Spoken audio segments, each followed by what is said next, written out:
Hey everyone, Tiago with Classical Controllers here. Today I'm going to be reviewing this. This is going to be the Mojhon Aether controller. This is going to be for the PC, for the Nintendo Switch, and of course for Android and iOS devices as well.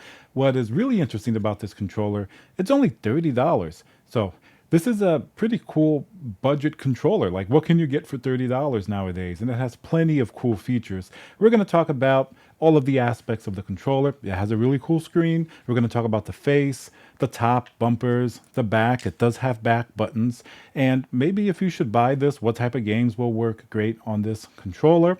So let's start with the unboxing. When you get the box, it's a pretty nicely designed box. You have these colorful things here. Now, Mojhon used to be another company called BigBigWon. I know that's a different name. That's why they went with this. The logo, I believe, is still the same, but it went to Mojhon. And I've actually had a bunch of their different the Blitz 2 controller.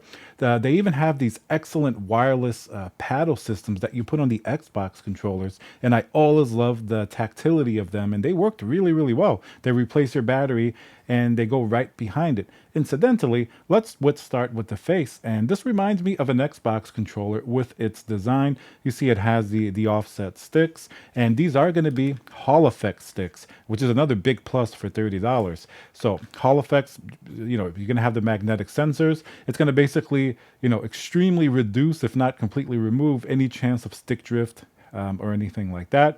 So that's going to be a lot more resilient. They are very, very responsive, very, very fast. You can get 1,000 Hz polling rate on this controller with the USB dongle, the 2.4 gigahertz dongle. And these are basically the only two things you get in the box.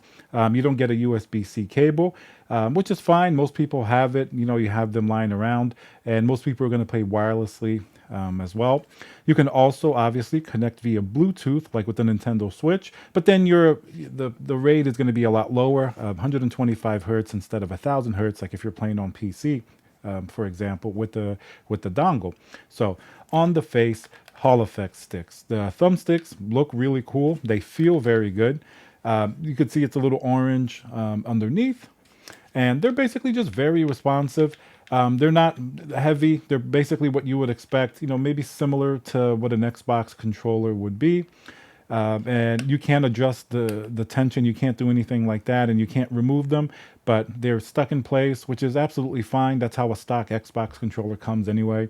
And remember, this is a $30 controller, so already having HoloFlex is a really good value added to this controller. So the next biggest item you'll notice is probably that screen. It's not usual to find a screen on controllers. Some do have it. And when you do find the screen, it's certainly not common to find it on a $30 controller. Like the FlyDigi Apex 4 has a screen, but that controller is well over $100, for example. So even like that Mamba 1 controller, which is also much more expensive, more than twice the price of this, has a screen.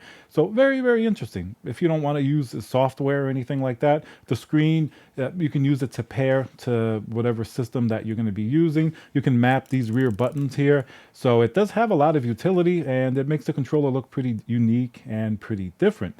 So the screen is going to be a really good feature for $30, honestly, even if you don't use it more than just pairing or whatever. It's very nice to have, especially for people that don't like using software. I personally like a controller that I can turn on and use whatever I need to on the controller itself. And, I don't want to fidget with an app or anything external or anything like that. So everything else is pretty much self-explanatory, just the buttons here. And then you have that button here, which basically would be like your Xbox home button, if you want to pull up Steam or whatever you're doing. So that's basically what that button is there.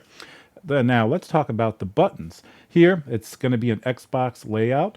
And of course, you can play this on the Switch as well, not just the PC. But then you're just going to have to know that these, it's different on the Switch. It's B and A are reversed, for example. So these are going to be, and you'll be hearing the controller as well. This is how the buttons sound like, and they are membrane. This isn't not going to be a tactile switch or anything like that. They're fine. They're not as loud as like an Xbox controller, for example, but they feel good and they're responsive. Now the D-pad, that's where it is different. So for, fighting games and even just browsing around in the menu, these are very satisfying to use. And once again, they could have just made a membrane like the buttons, but they're very tactile, so that's great for a $30 controller. Reminds me of a way of how Xbox does it with their membrane buttons, and then the Xbox controller D-pad. It's not, a tactile switch, but they're very clicky. They're very, they're good to use, and this is very similar, even though this is actually even more refined, I would say, than the Xbox controller. So that's, very, very cool.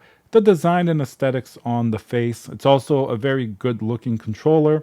Nothing to complain about there. It's a pretty simple color scheme. You have the gray and the white with the white letters, and then the white, thumbstick caps, and then a little bit of orange. Really kind of, gives you a little bit of that color pop, which is very nice. So as we go to the top, the bumpers. Now these are nice bumpers. Here, you can have a listen. It's a very quick, short, bumper throw, as you would want a bumper to be. So these are excellent. They sound and they feel really good.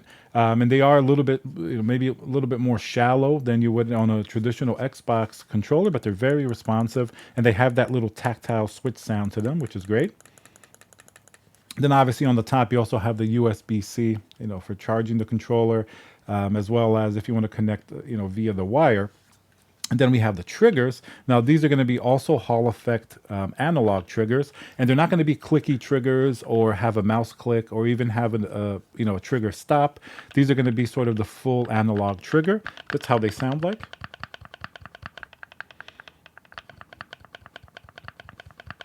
Now, even though it's not a clicky trigger like you would play like in an FPS game, this one it feels pretty good in terms of like being an analog trigger. It's pretty smooth, and it has a good amount of resistance, more resistance than I would say like the Xbox controller has. I compare it to that because that's also something you can use on PC, and it's a similar design.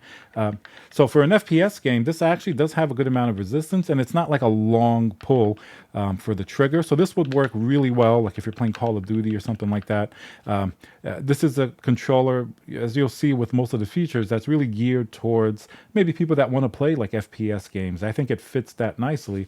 The responsive sticks, back buttons, and then the triggers, even though they're not mouse click, they are something that do work well in games like Call of Duty because, it's not a long throw and they have a little more resistance. So it's like halfway between, a clicky trigger, if you will, and then maybe a normal Xbox one that has like a full pull. So as we continue to the back, you are going to have two mappable buttons that you can map to the screen, and they sound really good.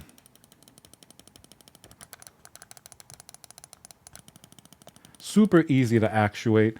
They're labeled M1 and M2, and you can use the screen to map them to any of the buttons, any of the face buttons. So they feel really good, and the position is quite excellent.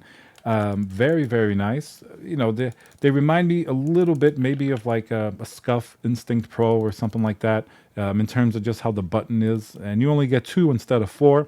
But for most people, two is more than enough if you're going to use it to jump and then to slide and crouch or something like that with the other button. So remember, this is a $30 controller, so that's a lot of features already. Clicky bumpers, clicky D-pad, the nice buttons on the back, Hall effect sticks, a screen on the front. So that's a lot of features added here. And now it doesn't have like a rubberized grip, but it is a grippy texture. Once again, very similar to what an Xbox controller would have. The front is a little bit smoother. It's not a grippy texture, but the back is a little bit of a grippy texture. So the comfort level is fantastic on this controller. I don't think you'll have any issues at all. So this is a great controller for FPS games, basically for any game, but I think FPS it'll do, pretty well. If you like the way the triggers are, they're not the instant mouse click, but they have a heavy actuation feel. So I think they work well in those type of games. Overall, so that's for $30. It's hard to find something that has this build quality and these features. So that's definitely a very, very interesting package. And it feels ergonomically really good in the hands as well. Like when you're playing, everything feels good. And then you get that extra level of satisfaction from the clicks, especially the back buttons, the bumpers and the D-pad. Anytime a controller has, interfaces that are clicky, like that. I always, I personally really like it. And I think it adds to the controller. And even the membrane buttons, they feel okay. It's nothing to write home about, but they're fine. They're responsive. And the D-pad being clicky definitely helps to, finish off sort of what you have on the front. So overall, for 30 bucks, I think this is like really, really good. It comes, nicely packaged. It's a nice looking controller. The only maybe drawback, if you're going to get it for the Nintendo Switch, it does not have gyro. So if that's a game breaker for you, that's one thing to be aware of. It doesn't have, the capability of gyro playing. Some controllers for the Switch, a lot of these custom controllers do. But once again, at $30, you can't really complain, because that's not everybody uses those features, anyway. So gyro is one thing that would be a drawback. It doesn't come with a USB-C cable, but once again, for $30, I rather them, maybe take those features away. Like, we don't need a cable. A lot of people have USB-C cables, and then put that money back into the quality of the controller. And I think that's what they've done here. Not only the features, Hall effects for the thumbsticks, really good build quality. The screen as well is really, really nice.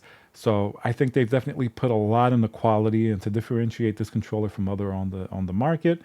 So once again, this is going to be the Mojhon Aether. And it's a really cool controller for 30 bucks. I was surprised at how good it feels.